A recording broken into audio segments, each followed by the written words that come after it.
Bonjour. Alors, troisième partie sur notre chapitre sur le 19e siècle, avec la révolution culturelle, les arts et les sciences. Après avoir vu la révolution industrielle et la révolution politique de la colonisation, on attaque la révolution de la vie quotidienne avec les arts et les sciences. Aujourd'hui, on va travailler sur les progrès des sciences et on va travailler sur trois personnages qui vont vous permettre, dans la fiche que vous avez eue dans le cours en ligne, de compléter les biographies avec ce tableau, donc pour Charles Darwin, Louis Pasteur et Marie Curie. Alors ces trois personnages vont nous permettre d'aborder à la fois les changements dans la vie quotidienne avec les inventions, les innovations, les découvertes, et aussi les conséquences sur les mentalités, les transformations de la société, de sa compréhension du monde. Alors on va commencer avec Charles Darwin. Donc ce n'est pas un hasard si les trois personnages que vous avez notés sont des Français et des Anglais, encore une fois. Charles Darwin est un Anglais, Louis Pasteur et Marie Curie sont des Français. Bien sûr, vous vous souvenez que les Français et les Anglais dominent le 19e siècle par leur puissance économique, par leur puissance coloniale, par leur domination sur les territoires dans le monde. Alors prenons un peu Charles Darwin. Donc on va utiliser les exposés de vos camarades, y compris des petites images que je vais intégrer dans notre diaporama. Bon là j'ai juste mis une photo de Charles Darwin et puis un extrait de Wikipédia pour montrer qu'il est né en 1809 et mort en 1882. C'est un homme du 19e siècle. Il est né à l'époque des guerres napoléoniennes et mort à l'époque de la Troisième République française, même si c'était un Anglais. Personnage très important à tel point qu'il est enterré à l'abbaye Westminster. Alors, ce personnage-là est un scientifique, bien sûr, c'est un naturaliste, il est un biologiste, il étudie les espèces vivantes, et en particulier, très tôt dans sa carrière, il va s'intéresser aux animaux. Alors, un des exposés de vos camarades nous présente bien ici que la grande étape du début de sa vie, c'est décembre 1831, il devient naturaliste à bord d'un bateau qui s'appelle le Beagle, et il va faire le tour du monde. Vous notez au passage que ce trajet qu'il fait est quasiment copié-collé du trajet de Magellan au XVIe siècle, même s'il ne passe pas par l'Indonésie. Et il va, lors de cette exploration, étudier la faune et la flore de l'Amérique du Sud, de l'Océanie, de l'Australie, de l'océan Indien. Et donc, en particulier les oiseaux, il va beaucoup s'intéresser aux oiseaux, il va faire beaucoup de croquis, et ça va lui apporter les bases d'une étude qu'on appelle l'origine des espèces. Alors ce livre, vraiment, qui est écrit 20 ans après, il va prendre beaucoup de temps. Comme votre camarade dans l'exposé, il va en particulier être soutenu par un autre scientifique, Alfred Russel Wallace, qui va arriver aux mêmes théories que lui. Il va développer une théorie sur l'origine des espèces. En réalité, on verra qu'il y a deux théories dans ce livre. Il y a la théorie de l'évolution et il y a la théorie de la sélection naturelle.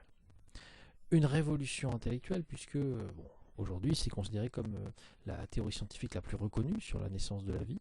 Son idée, c'est que les espèces vivantes ont évolué avec le temps, avec l'effet de la sélection naturelle. En général, une espèce qui se trouve dans un environnement va plus ou moins facilement survivre. Ceux qui survivent vont se développer, d'autres vont disparaître, et éventuellement vont s'adapter en fonction du contexte, et donc vont se transformer au fur et à mesure des millions d'années. Donc cette théorie-là, elle sous-entend qu'il y a des cellules du début de la vie, des espèces unicellulaires qui vont petit à petit se développer jusqu'à former par exemple les mammifères avec les humains que vous voyez ici. Avant eux, les dinosaures, et puis tous ces gens-là qui sont des cousins, donc des espèces de vers, des limaces diverses et variées. On est tous cousins, d'après la théorie de Charles Darwin, théorie de l'évolution.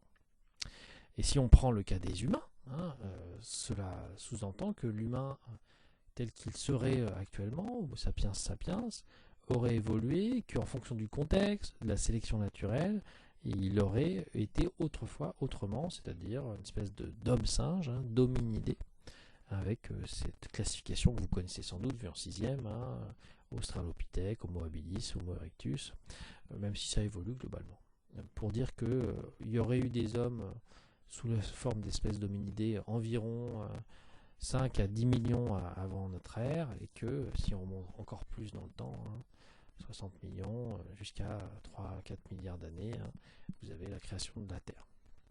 Alors ça c'est important parce que ça change complètement la vision du monde des humains qui jusqu'à la présent, jusqu'au début du 19e siècle, considéraient que l'histoire de la Terre c'était l'histoire de la Bible. Donc Dieu avait créé l'homme et tous les animaux, ce qu'on appelle la théorie de la création, le créationnisme. Et Darwin, il a tendance à mettre un coup de pied dans cette fourmilière-là. hein, avec son évolutionnisme.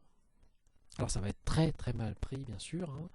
Darwin va être caricaturé, représenté comme un singe dans tous les journaux de l'époque, et l'opinion publique chrétienne va rejeter ces propos. Sauf que ça va s'imposer petit à petit, et va avoir tendance à donc fragiliser la pensée chrétienne. D'ailleurs, Darwin, comme d'autres, vont être à la base d'un processus de ce qu'on va appeler la déchristianisation des pays les plus scientifiques, donc l'Angleterre et la France. C'est un phénomène marquant du 19e siècle, puisqu'aujourd'hui encore au 20e siècle et au 21e siècle, l'Europe, l'Amérique du Nord sont des régions où la religion va avoir moins de poids que dans d'autres régions du monde. Et ce sont les grandes théories scientifiques du 19e qui vont apporter cela. Alors on passe à un deuxième personnage, vous pouvez compléter le tableau, on a donné les dates de naissance et de mort, on a parlé des inventions, plutôt pour le cas de Darwin des théories de l'évolution et théorie de la sélection naturelle, et les conséquences sur la société, c'est la déchristianisation, la découverte aussi de notre passé, la préhistoire, les dinosaures, même si ce n'est pas Darwin qui est spécialement lié à cette archéologie-là. Et on passe à notre deuxième personnage, qui est Louis Pasteur.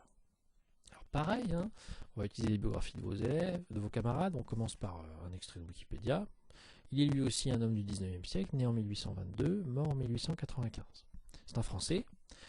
Louis Pasteur est surtout connu pour ses études sur les virus, et en particulier la rage, la maladie de la rage, pour laquelle il va développer un vaccin.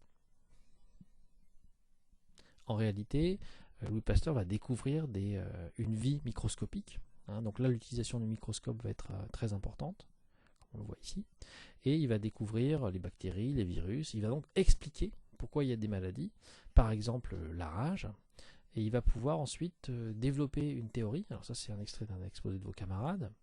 Le vaccin contre la rage en 1885, il va en fait tout simplement injecter à un enfant une petite partie de la maladie, de façon à ce que les anticorps de l'humain puissent se développer. Et donc là aussi, c'est une autre découverte, c'est que le corps possède des autres vie microscopique qui sont les anticorps, globules blancs, lymphocytes T4. C'est la découverte de la vie microscopique qui se fait à travers celle des chimistes du 19e siècle.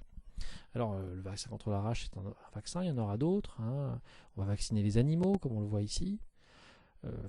Extrait d'un autre exposé de vos camarades, Pasteur va être à l'origine de la fondation de l'Institut Pasteur, avec un T, ça c'est bien, mais pas avec un E ici, qui va permettre donc de développer la lutte contre les maladies. Alors, découverte des maladies avec les anticorps, les virus et les bactéries, et aussi découverte justement de la façon dont on peut éliminer ces virus et ces bactéries pour enlever tout ce qui va être moisissure, pourriture dans les aliments. Et ça, c'est ce qu'on va appeler la pasteurisation, qui va devenir une forme de norme pour le lait, par exemple, mais pas que, pour l'alcool aussi. Et ça va permettre de limiter la diffusion des maladies. Et donc, ça a des conséquences incroyables. D'une part, c'est le développement de l'hygiène. On comprend que l'hygiène permet de supprimer les bactéries et donc de limiter les maladies, la diffusion des maladies. Cette pasteurisation, elle rentre dans un cadre plus général, dans ce qu'on appelle l'hygiénisme, c'est-à-dire l'idée que désormais il faut faire attention à la propreté pour limiter les maladies. Donc Pasteur, on a donné ses dates de naissance et de mort. Invention, donc on peut dire le vaccin contre la rage en 1885, mais aussi la pasteurisation, le fait d'éliminer les bactéries en faisant bouillir tout simplement le lait par exemple. Et les conséquences sur la société, la santé va s'améliorer, l'hygiénisme va se développer, l'idée que l'hygiène est importante, et donc la population va augmenter, l'espérance de vie va s'allonger. Donc là c'est évidemment dans la société européenne une révolution. D'ailleurs c'est le moment où la population européenne va commencer à grandir de manière exponentielle. Puis ensuite le reste de la population mondiale. Alors on passe à notre troisième personnage qui est aussi un Français, plutôt une Française, c'est Marie Curie. Justement, tiens, petite parenthèse, là on arrive sur une femme, et c'est intéressant parce que le 19e siècle c'est aussi un siècle où les femmes vont s'affirmer. Alors on a vu Olympe de Gouges au début du 19e avec la Révolution française, plutôt à la fin du 18e, et puis à la fin du 19e on a Marie Curie qui est un personnage qui s'affirme comme une autorité forte en sciences, alors que c'est une femme, et à l'époque c'est pas aussi C'est original, hein, c'est assez peu courant. Et si elle travaille avec son mari, Pierre Curie, elle va souvent affirmer hein, sa prédominance dans les théories. D'ailleurs, elle recevra le prix Nobel avec son mari.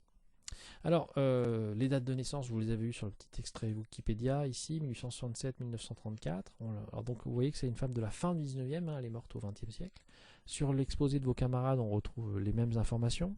Alors, c'était une Polonaise hein, qui a immigré en France et qui est devenue française.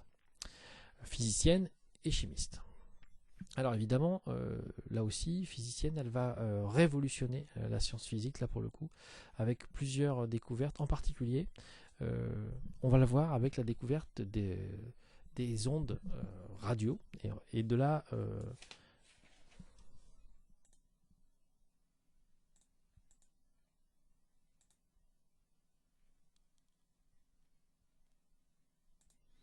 Donc elle est très célèbre pour la découverte des ondes radio qui vont donner les radiographies médicales et des radiations avec certains matériaux naturels, le radium, le polonium, hein, qui produisent des radiations. Alors d'ailleurs radiations dangereuses hein, qui vont la rendre malade et finalement qui la feront mourir. Mais ça, elle ne le sait pas encore. Donc ces radiations et ces ondes qui peuvent permettre de faire des photos, des radiographies du corps, vont faire de Marie Curie un personnage très célèbre de la fin du 19e siècle.